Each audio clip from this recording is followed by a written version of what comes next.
Assalamualaikum warahmatullahi wabarakatuh. Perkenalkan, kami dari kelompok 6 pendekatan konseling person centered. Di sini kami akan membahas tentang pendekatan konseling person. Sebelum itu kami ucapkan terima kasih kepada Ibu Erna Widiati Astuti selaku dosen pengampu mata kuliah Psikologi Konseling. Sebelum kami menampilkan video kami, izinkan kami memperkenalkan anggota kelompok kami.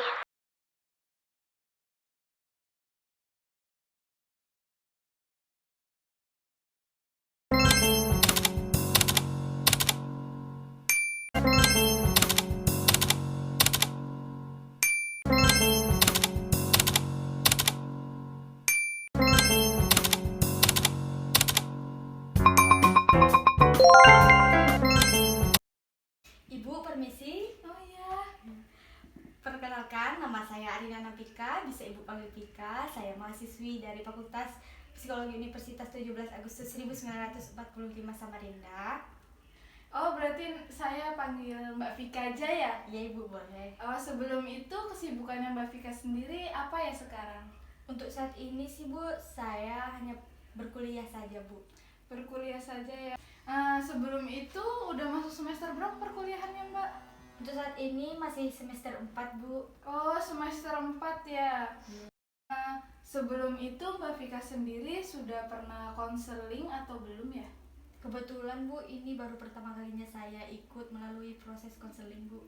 Oh, baru pertama kali ya Mbak Vika. Iya.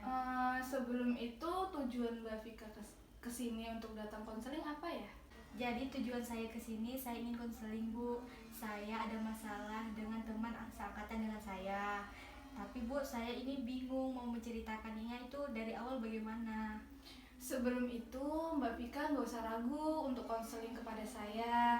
Semua data atau masalah yang Mbak sudah ceritakan ke saya insya Allah saya bakal jaga itu menjadi privasi Mbak dan saya. Jadi saya tidak akan mempublisnya kemana-mana. Baik Ibu. Kalau begitu saya persilakan Mbak Vika untuk menceritakan masalah yang Mbak hadapi sekarang. Ya Bu, di sini saya ingin menceritakan masalah saya dengan teman seangkatan saya ya Bu. Tuh baru-baru ini kan Bu, kita itu baru mulai kuliah secara offline di kampus kita Bu. Terus dia itu menunjukkan gangguan-gangguan Bu, seperti perhatian yang lebih kepada saya. Itu membuat saya merasa tidak enak Bu. Gitu, Bu. Oh, berarti Mbak Vika sendiri ini kayak merasa risih dengan sikapnya dia ya. Ini Mbak Vika rasakan sendiri atau teman-temannya Mbak Vika juga rasakan atau gimana ya? Untuk saat ini saya belum menanyakan hal ini kepada teman-teman saya juga ya Bu. Tapi yang saya rasakan Bu, dia hanya memberikan perhatian yang lebih itu kepada saya Bu. Menurut Mbak Vika sendiri, dengan sikapnya dia yang seperti itu, apa mengganggu perkuliahannya Mbak Vika? Iya Bu, sangat mengganggu. Terutama Bu, saya kan merasakan risih kan, dan juga saya itu takut itu persepsi orang terhadap saya dan dia itu hal yang lain Bu. Jadi itu saya merasakan hal yang tidak nyaman Bu. Oh begitu ya. Sudah berapa lama untuk masalah ini terjadi Mbak? Kemungkinan sekitar 6 bulan belakangan ini saja sih Bu. Oh berarti baru-baru aja setelah offline ini ya Mbak ya? Iya Bu. Jadi bagaimana tanggapan serta saran Ibu terhadap teman saya ini Bu? Kalau saya boleh kasih saran ke Mbak ya, lebih baik Mbak tegur secara baik-baik, bicarakan baik-baik dengan dia untuk baiknya Mbak dan baiknya dia tuh ke depannya bagaimana. Terus agar kalian berdua juga tidak ada saling salah paham juga kan. Jadi kita omong kayak Mbak sama dia omong secara baik-baik, tidak menyinggung satu sama lain.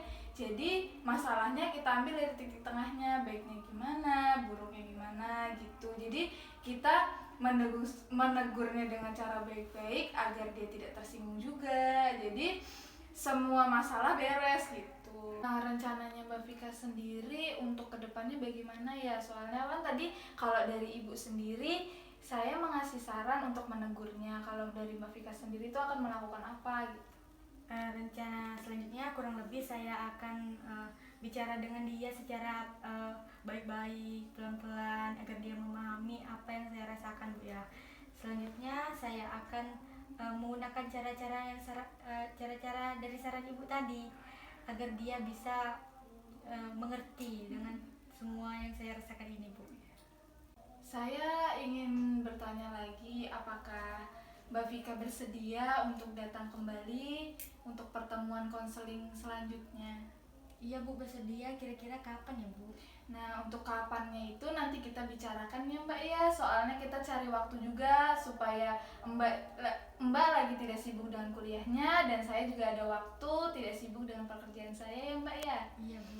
Nah, terus untuk pertemuan selanjutnya kita akan bahas tentang atau mengevaluasi tindakan-tindakan yang Mbak tadi sudah lakukan, kayak tadi menegurnya secara baik-baik, terus siapa tahu Mbak juga ingin menjaga jarak dengan dia juga, kita tidak tahu ya Mbak ya. Jadi kita akan mengevaluasinya untuk pertemuan selanjutnya. Habis itu masih ada yang ingin dibicarakan atau disampaikan lagi ke saya? Untuk saat ini sudah cukup, Bu. Saya sudah merasa plong dengan unek-unek saya kepada Ibu ya. Saya ucapkan terima kasih, Bu, karena sudah mendengarkan keluh kesah dari saya. Ya, saya ucapkan terima kasih kepada Mbak Vika juga sudah bersedia untuk menceritakan masalahnya dan mempercayai saya sebagai konselornya Mbak. Saya ucapkan terima kasih. Di sini saya akan memberikan beberapa biodata yang Mbak nanti isi dan berikan kepada saya ya Mbak ya. Saya ucapkan sekali lagi, saya ucapkan terima kasih kepada Mbak Vika. Senang bertemu dengan Mbak Vika. Terima kasih. Iya, Ibu.